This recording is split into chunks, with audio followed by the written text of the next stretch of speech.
Welcome to Powr Up, the podcast that uncovers the unique challenges women leaders face today.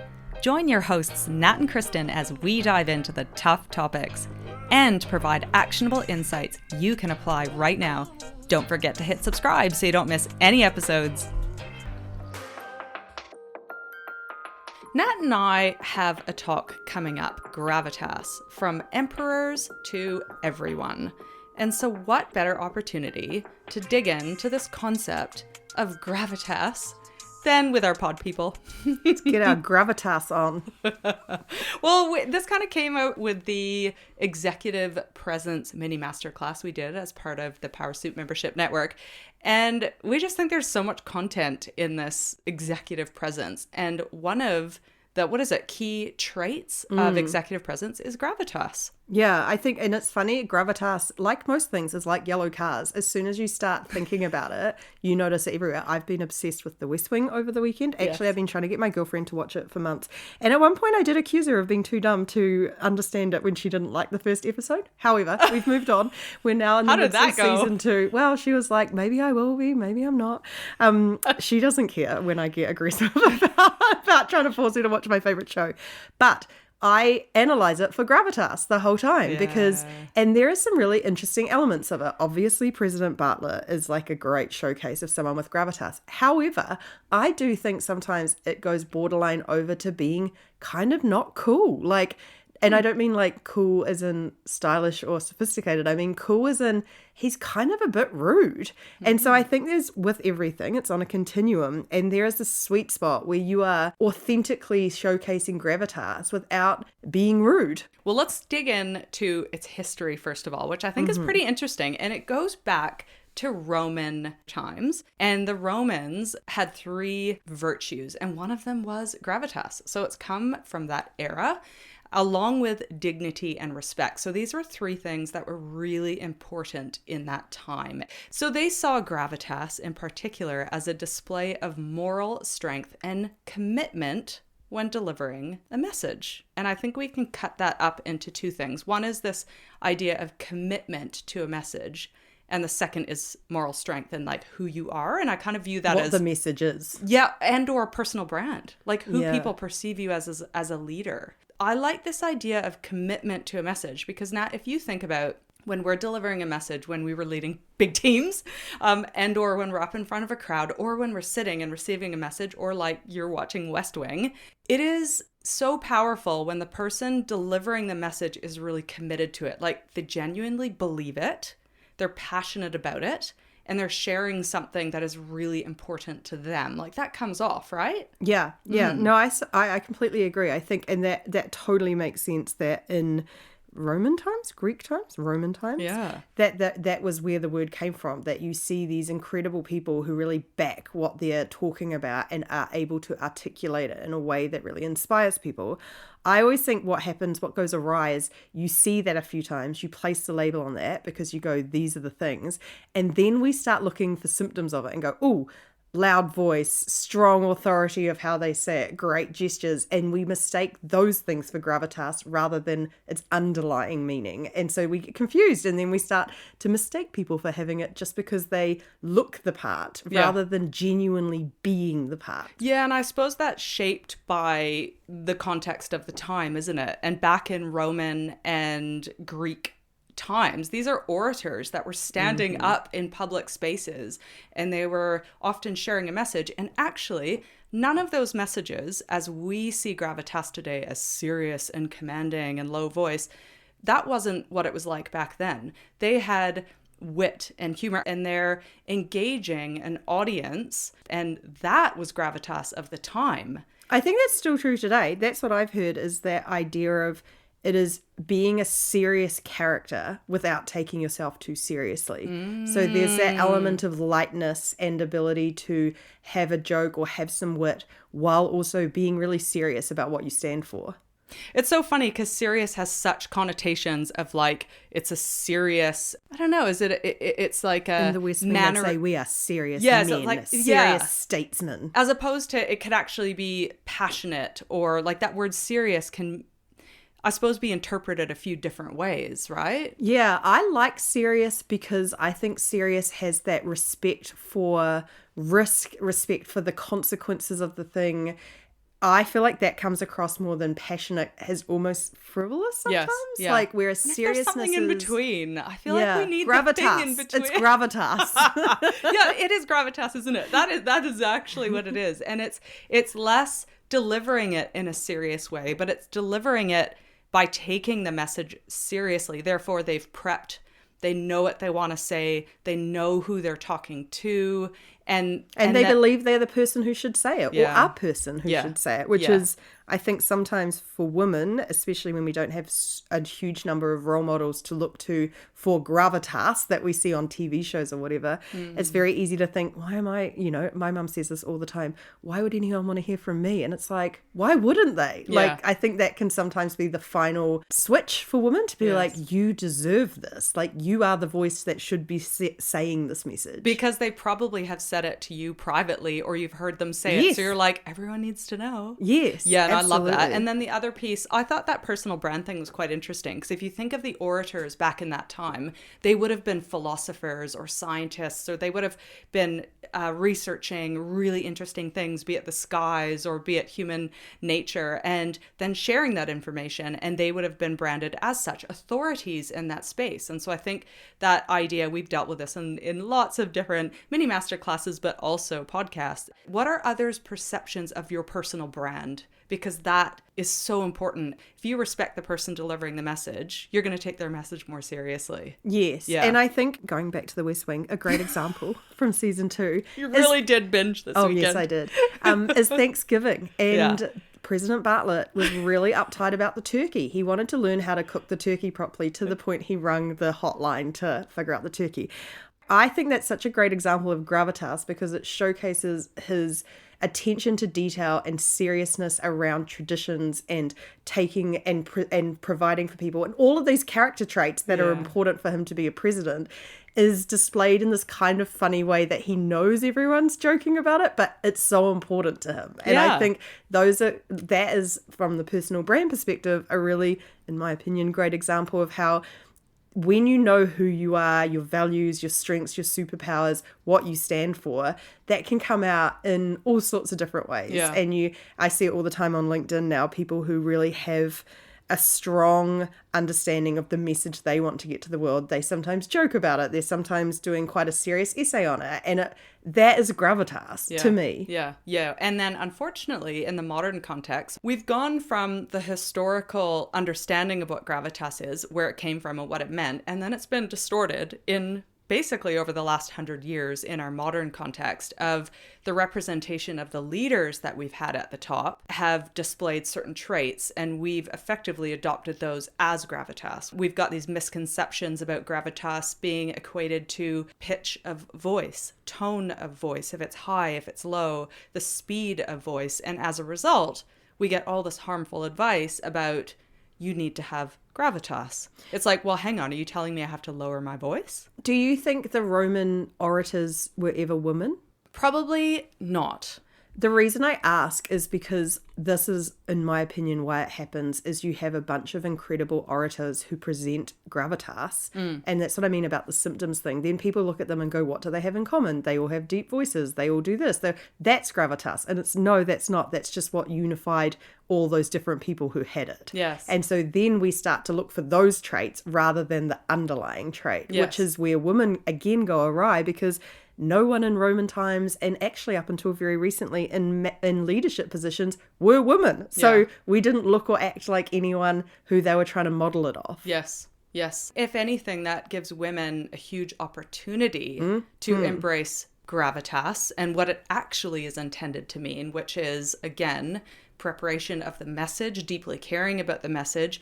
And then I always like your wine and wine label analogy of really understanding the audience you're delivering it to. You know, don't change the wine, but the label might be slightly different depending on who is the stakeholders and who is receiving the message. Yeah, no, absolutely. I think we're learning about that a fair amount with now Powrsuit going into Australia and the US, and the different ways you behave in different cultures. And, even down to how much you chat, small chat talk before you get into business changes from country to country. And it's the same with gravitas. It's the situation is culturally different. And I don't mean necessarily country culture. I mean, the culture of a meeting is different than a culture of a family dinner. So you do need to apply a slight change to those things.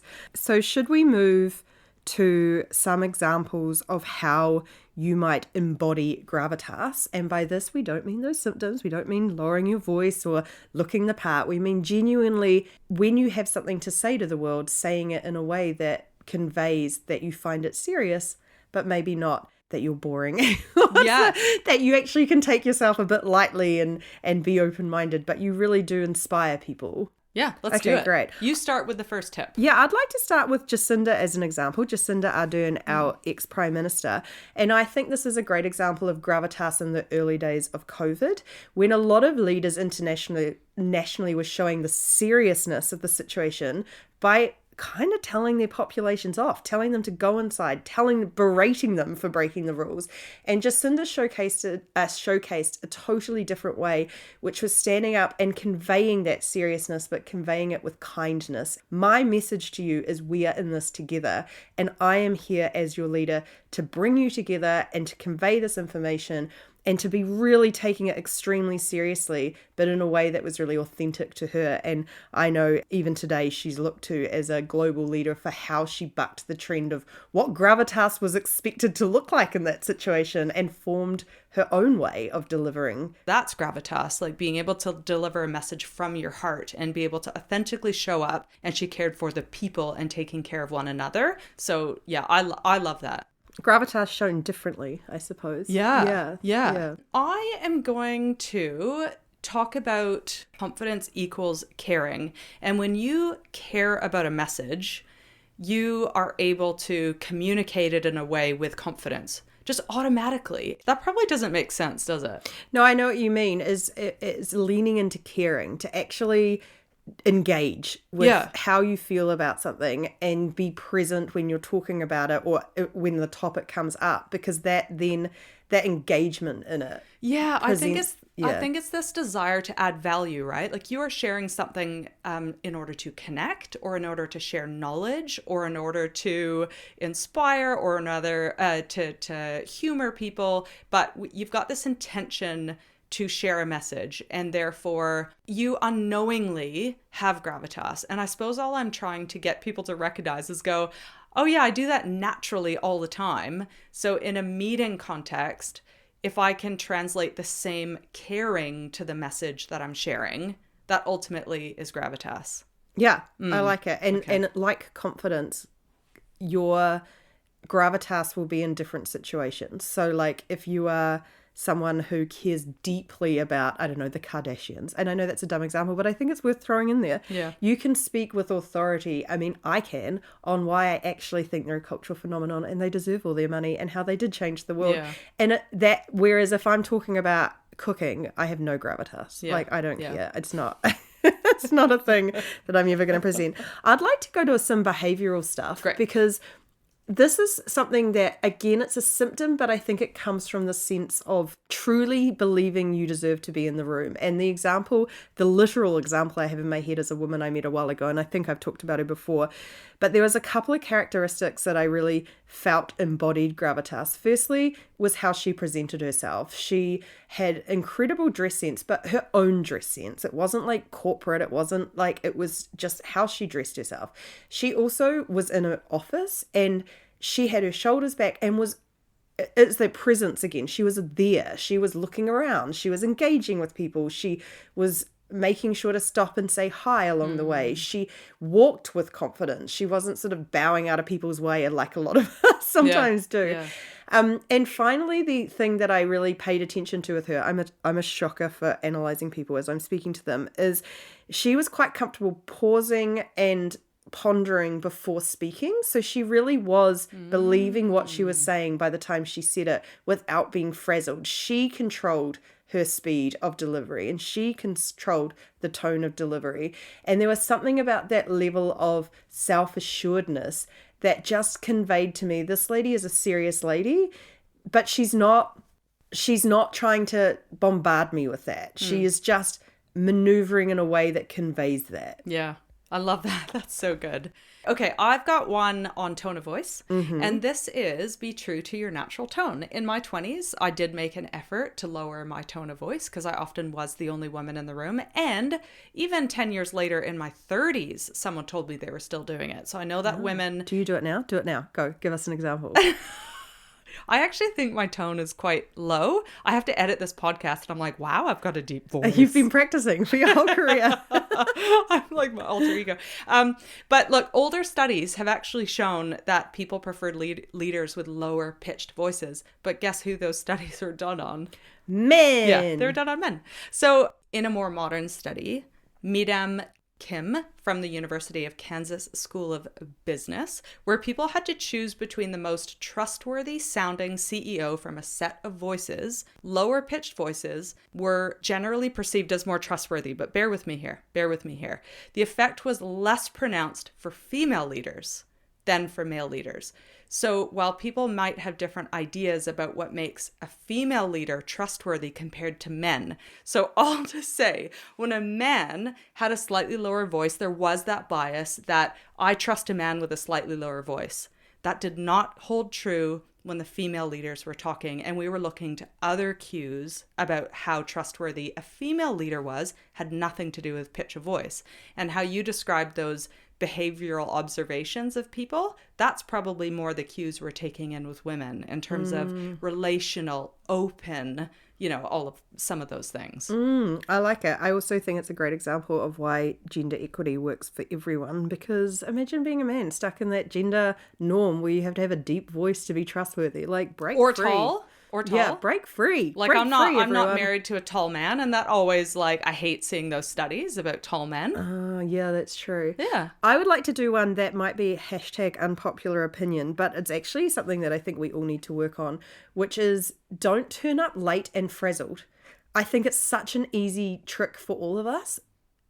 If you have a calendar, you own that calendar. No one else owns it. So turn up, choose when you're going to turn up, and turn up if you have to 5 minutes early, 1 minute early, have a deep breath before you go into a thing, because the number of times, and I do see it with women, they turn up frantic, they're rushed, I'm so sorry I'm late, and I do this sometimes too, so no judgment. That is the opposite of gravitas. That is someone who looks out of control in their life, and that I look at and go, you seem overwhelmed right now, probably am not going to offer you any more on your plate because you've got too much, and you probably don't. It's just that we sort of fall into the habit sometimes of rocking up like that. And so I think that's an easy one to really put ourselves in a position that we don't look like everything else is controlling us, that we're actually in control of our schedule and when we turn up, and Yeah, and I'll piggyback on that. It take 5 to 10 minutes to prep your message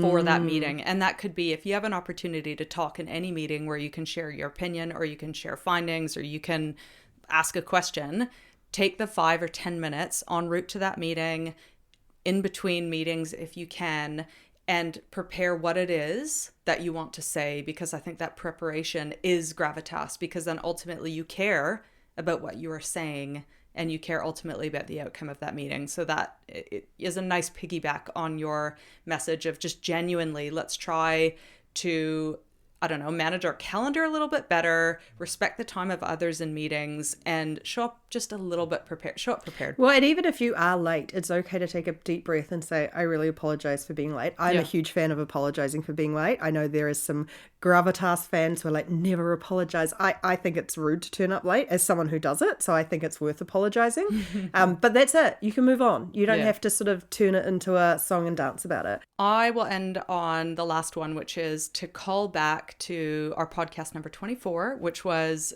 communicate with Savant, which is communicate with impact. And so check out podcast number 24. And that was all about understanding who your stakeholders, who your audience is, and what do they need to hear. So it goes again with the prepping of the message and genuinely caring about the message, but also is the storytelling getting to the point for that audience? What is the ask? What is your channel of delivery? Is it via Zoom? Is it via email? Is it in person? I feel like I've spoken. Actually, it was probably part of a thing I've read recently around, and we've talked about this before. If you're working with people alongside you on a project, for example, you might be right in there and you're asking for collaboration and you're sharing ideas.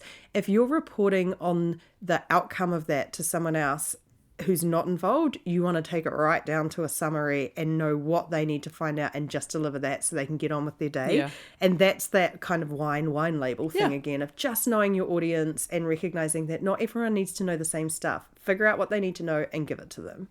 Want to hear my quote? Wait, dun, dun, dun, dun. What's our music for this? Kristen's Quote Corner. Go. My quote of the week. Say what you mean and mean what you say. Fabulous. Gravitas. Gravitas. Hope you enjoyed that, everyone. Check out powrsuit.com and we will catch you next time. Bye.